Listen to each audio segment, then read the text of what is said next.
గౌరవ శాసనసభ్యులు అనిల్ కుమార్ రెడ్డి గారు, గౌరవ శాసనసభ్యులు జయవీర్ రెడ్డి గారు, గౌరవ శాసనసభ్యులు బాలు నాయక్ గారు, మేయర్ చైతన్య శ్రీనివాస్ రెడ్డి గారు, గౌరవ శాసన మండలి సభ్యులు శంకర్ నాయక్ గారు, శాసన మండలి సభ్యులు కోటిరెడ్డి గారు, శాసన మండలి సభ్యులు సత్యం గారు, కార్పొరేషన్ డైరీ కార్పొరేషన్ చైర్మన్ మిత్రుడు అమిత్ రెడ్డి గారు, మరో ప్రభుత్వ కార్పొరేషన్ చైర్మన్ మల్లెడ్డి రామిరెడ్డి గారు, మాజీ శాసన మండలి సభ్యులు అట్లాగే మిత్రుడు నేతి విద్యాసాగర్ గారు, వేదిక మీద ఉన్నటువంటి ఇతర ప్రజాప్రతినిధులు, అధికారులు, అనేక ప్రాంతాల నుంచి ఈ సభకి తరలి వచ్చినటువంటి నాయకులకి, కార్యకర్తలకి, మిత్రులకి, ప్రజాప్రతినిధులకి, పాత్రికేయ మిత్రులకి అందరికి కూడా ముందుగా నా హృదయపూర్వకమైనటువంటి నమస్కారాలు. ఈరోజు కోమటిరెడ్డి వెంకటరెడ్డి గారు రాష్ట్రంలోనే రహదారులకు సంబంధించి అతిపెద్ద కార్యక్రమాన్ని నేటి వరకు ఏ రాష్ట్రంలో కూడా ఇంత పెద్ద ఎత్తున రహదారుల అభివృద్ధి కోసం ఇన్ని వేల కోట్ల రూపాయలతో మొదలుపెట్టినటువంటి కార్యక్రమం ఎప్పుడూ లేదు. మొట్టమొదటిసారి ఈరోజు దాదాపు 13,000 కోట్ల రూపాయలతో గౌరవ ముఖ్యమంత్రి రేవంత్ రెడ్డి గారి చేతుల మీద ఈరోజు భూమి పూజ కార్యక్రమాన్ని ఏర్పాటు చేసి మా అందరినీ ఇక్కడికి ఆహ్వానించారు. తెలంగాణ రాష్ట్రంలో హ్యామ్ పేరు మీద 13,000 కోట్ల రూపాయలు, మిగతా ప్లాన్ బడ్జెట్, మిగతా కార్యక్రమాల పేరు మీద మరో 6,000, మరో 4,000 మొత్తంగా కలిపి ఇతరత్ర శాంక్షన్ తీసుకునే దాదాపు 23,000 కోట్ల రూపాయలతో ఈరోజు కోమటిరెడ్డి వెంకటరెడ్డి గారు ఈ తెలంగాణ రాష్ట్రంలో రోడ్ల కార్యక్రమాన్ని ఒక పండగలాగా మొదలు పెడతా ఉన్నారు.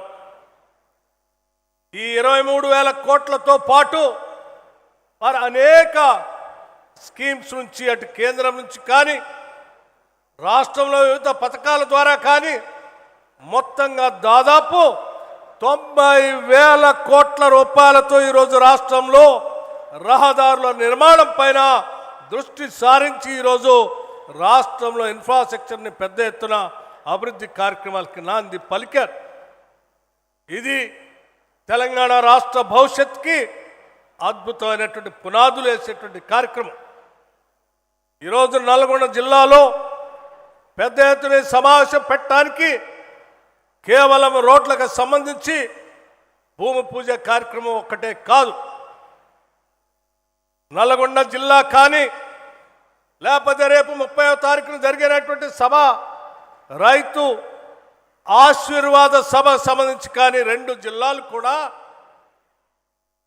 ఎప్పుడు కూడా కాంగ్రెస్ పార్టీకి వెన్నంటి నీడలా ఉంటూ ఆనాటి ప్రభుత్వాలు అనేక రకాలైన కేసులు పెట్టి కార్యకర్తల్ని, నాయకుల్ని ఇబ్బందులు పెడితే కూడా మా గురించి ఆలోచన చేసేది కాంగ్రెస్ పార్టీలు, కాంగ్రెస్ నాయకత్వం అని చెప్పి ఏ కేసుకి భయపడకుండా కాంగ్రెస్ పార్టీ కోసం నిటారుగా నిలబడిన ఈ 2 జిల్లాల నాయకుల రుణం తీర్చుకునే కార్యక్రమానికి ఈరోజు పెద్ద ఎత్తున ఇక్కడ కార్యక్రమాన్ని ఏర్పాటు చేశారు. ఆ రోజు మేము చూసాం. నేను ప్రతిపక్ష నాయకుడిగా పాదయాత్ర సందర్భంగా పక్కనున్న దేవరకొండ నియోజకవర్గం నుంచి, నక్కలగండి నుంచి ఈ జిల్లాలోకి ప్రవేశించినప్పుడు ఈ జిల్లాలో అనేక రకాలైనటువంటి హింస, అనేక రకాలైనటువంటి దాడులు, అధికారం అనేటువంటి అహంకారంతో ఇక్కడ ఉన్నటువంటి ప్రజల్ని కనీసం స్వేచ్ఛ లేకుండా కూడా ఇబ్బంది పెడుతున్న తరుణంలో కూడా ఈ జిల్లాలో ఉన్నటువంటి ప్రజానికం వాటన్నిటిని కూడా తట్టుకొని మేమున్నాం, కాంగ్రెస్ పార్టీ నిలబెడతామని చెప్పి కదం తొక్కిన ప్రతి కాంగ్రెస్ కార్యకర్త రుణం తీసుకునే కార్యక్రమానికి ఈరోజు పెద్ద ఎత్తున నాంది పలికే కార్యక్రమం ఇక్కడ ఏర్పాటు చేస్తే దానికి గౌరవ ముఖ్యమంత్రి గారు ఈ జిల్లాకి కావలసినటువంటి అనేక కార్యక్రమాలకి నిధులు శాంక్షన్ చేసి ఈరోజు ఇక్కడ పెద్ద ఎత్తున కార్యక్రమం మొదలు పెట్టుకొని ముందు పోతా ఉన్నాం. మిత్రులారా, ఒక్కసారి ఆలోచన చేయండి. అనాదిగా పెండింగ్ ఉన్నటువంటి ఎస్ఎల్బిసి కానీ, డిండి కానీ, నక్కలగండి కానీ, మరి ఈ ప్రాంత ప్రజల చిరకాల వాంఛ. ఒక దశాబ్ద కాలం పైబడి పరిపాలన చేసిన టీఆర్ఎస్ ప్రభుత్వం పూర్తిగా గాలికి వదిలేస్తే ఈరోజు ఉత్తమ్ కుమార్ రెడ్డి గారు ఇరిగేషన్ శాఖ మంత్రిగా ముఖ్యమంత్రి గారిని కలిసి ఈ ప్రాంతం విపరీతంగా వెనుకబడి ఉన్నది, అనేక సంవత్సరాల నుంచి ప్రాంత ప్రజల చిరకాల వాంఛగా ఉన్నటువంటి ఎస్ఎల్బిసిని, డిండిని పూర్తి చేయాల్సినటువంటి ఆవశ్యకత ఉంది అని అంటే ప్రత్యేకంగా హెలికాప్టర్ వేసుకొని ఆయా ప్రాంతాల పర్యటన చేయడమే కాదు, ఎన్ని వేల కోట్ల రూపాయల అవసరమైనా ఈ సంవత్సరం ఈ టర్మ్ పూర్తయిపోయే లోపల ఎస్ఎల్బిసిని, డిండికి సంబంధించిన కార్యక్రమాన్ని పూర్తి చేస్తాం, ఎన్ని నిధులైనా ఇచ్చే కార్యక్రమాన్ని చేపట్టండి అని చెప్పి ముఖ్యమంత్రి గారు ఆదేశాలు ఇస్తే ఉత్తమ్ కుమార్ రెడ్డి గారు ఈరోజు వడివడిగా కార్యక్రమం చేసుకుంటూ ముందుకు పోతా ఉన్నారు.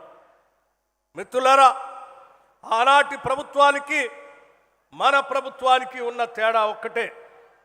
ఆనాటి ప్రభుత్వాలు అహంకారం, అధికారం అని తలకెక్కి ప్రజల్ని హింసించే కార్యక్రమం చేపడితే ఈరోజు మన ప్రభుత్వం మానవీయ కోణంతో ప్రజల అవసరాలు తీర్చడం కోసం కావలసిన కార్యక్రమాల్ని చేపట్టి ఈ ప్రాంత ప్రజలకి ముఖ్యంగా నీళ్ళు అందించే కార్యక్రమంతో పాటు ఈ ప్రాంతంలో ఉన్నటువంటి పేద మహిళలు అందరి కోసం, మధ్యతరగతి మహిళల కోసం పెద్ద ఎత్తున వడ్డీ లేని రుణాలు ఇచ్చే కార్యక్రమాన్ని చేపట్టి రాష్ట్ర వ్యాప్తంగా సంవత్సరానికి 20,000 కోట్ల పైబడి 5 సంవత్సరాల్లో 1,00,000 కోట్ల పైబడి మహిళలందరికీ వడ్డీ లేని రుణాలు ఇప్పించే కార్యక్రమాన్ని ఈరోజు ఇందిరమ్మ ప్రభుత్వం తీసుకొని ముందుకు పోతాం.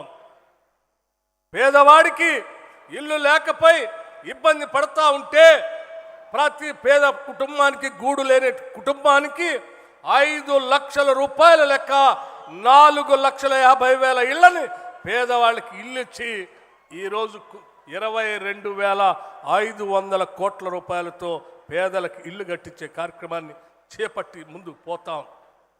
రాష్ట్రంలో 1,15,00,000 కుటుంబాలు ఉంటే 1,06,00,000 కుటుంబాలకి ఒక్కొక్కరికి 6 కేజీల లెక్క కట్టి సన్న బియ్యాన్ని ప్రతి పేద మధ్య కుటుంబం కూడా ఇవాళ తినాలనే ఆలోచనతో ఇంటింటికి బియ్యం ఇచ్చే కార్యక్రమాన్ని చేపట్టింది. అదేవిధంగా ప్రతి పేద మధ్యతరగతి కుటుంబానికి 200 యూనిట్లు ఉచిత కరెంట్ ఇచ్చే విధంగా 53 లక్షల కుటుంబాలకి ఈరోజు ఉచితంగా కరెంట్ ఇచ్చే కార్యక్రమాన్ని చేస్తూ ఉన్నాం. మహిళలందరూ ఉచితంగా బస్సులో తిరిగే కార్యక్రమం కానీ ఇలా చెప్పుకుంటూ పోతే అనేక అభివృద్ధి కార్యక్రమాలని ఈరోజు మానవీయ కోణంతో ప్రజల అవసరాలు తీర్చే కార్యక్రమాలని కాంగ్రెస్ ప్రభుత్వం చేసుకుంటూ ముందుకు పోతా ఉంది. అందుకే చాలా స్పష్టంగా చెప్తా ఉన్నాను, ఈరోజు ఉమ్మడి నల్గొండ జిల్లా కానీ లేకపోతే పక్కన ఉన్న ఖమ్మం జిల్లా కానీ నిరంతరం కాంగ్రెస్ పార్టీ కోసం నిటారుగా నిలబడి మమ్మల్ని ఆ రోజు పోరాటం చేయండి అని చెప్పి మా వెనక ఉండి నిలబడి ఆస్వాదించిన మీ రుణం తీర్చుకునే కార్యక్రమం ఈరోజు మాకు అవకాశం వచ్చింది.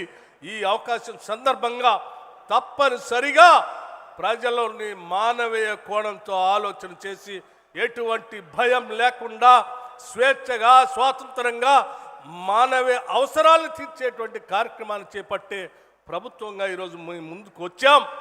మీ కార్యక్రమాలు చేపట్టి ముందుకు పోతా ఉన్నాం. గతంలో ఏ రకంగా అయితే ఆశీర్వదించి మా వెన్నంటి నిలబడి ఉన్నారో భవిష్యత్తులో కూడా అదే రకంగా ఉండాలని చెప్పి మీ అందరినీ నేను మనస్ఫూర్తిగా కోరుకుంటూ, సమయం తక్కువగా ఉన్నది కాబట్టి ఇంకా చాలా విషయాలు చెప్పే ఉన్నాయి, సమయం తక్కువగా ఉన్నది కాబట్టి నేను ముగిస్తూ మీ అందరికి ఒకటే విజ్ఞప్తి చేస్తూ ఉన్నాం. తప్పనిసరిగా ప్రజల అవసరాలే మా ఎజెండాగా, ప్రజా సంక్షేమమే మా ఎజెండాగా, మీ అవసరాలే మా అవసరాలుగా భావిస్తూ మీకోసమే ఈ ప్రభుత్వం అంకితమై పనిచేస్తుందని మీ అందరికీ మాటిస్తూ సెలవు తీసుకున్నాం. జై హింద్, జై కాంగ్రెస్, జై తెలంగాణ. ధన్యవాదాలు సార్.